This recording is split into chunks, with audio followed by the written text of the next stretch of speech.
Қайырлы күн достар, Супер Асхана каналына қош келдіңіздер. Бүгінгі самсамызға жақсылап қамыр илеп аламыз. Оған 200 грамм су, шай қасықпен тұз және шекер, 5 грамм құрғақ дрож салып, оған 400 грамм ұн салып, жұмсақ қамыр илеп аламыз. Достар, менің каналыма жазылып лайк басып, комментарий қалдыруларыңызды сұраймын. Қатты қуанышты болар едім.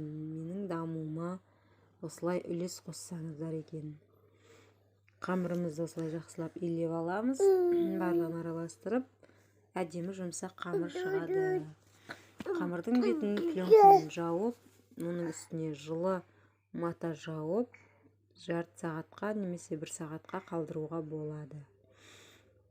Фаршқа 300 грамм ет, 3-4 картошка, 2 шай қасық тұз және дәміне қарай бұрыш приправалар қосуға болады.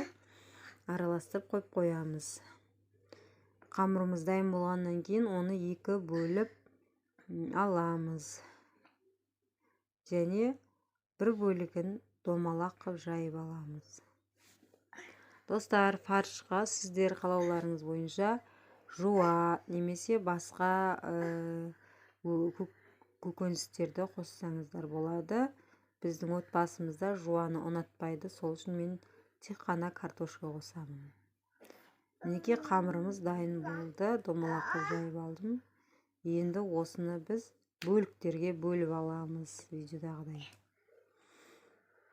Содан соң біз сары майымызды бетіне жағып майлап аламыз қамырды.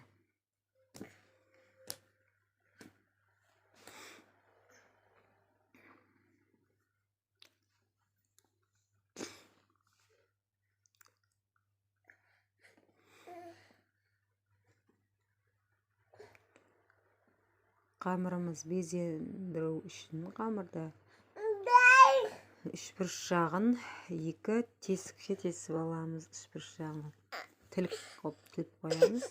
Қазір ораған кезде әдемі болады.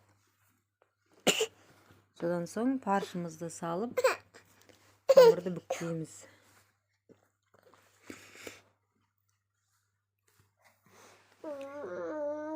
Достар, видео ұнаса, пайдалы болса, лайк басып, комментарий қалдыруларыңызды сұраймын.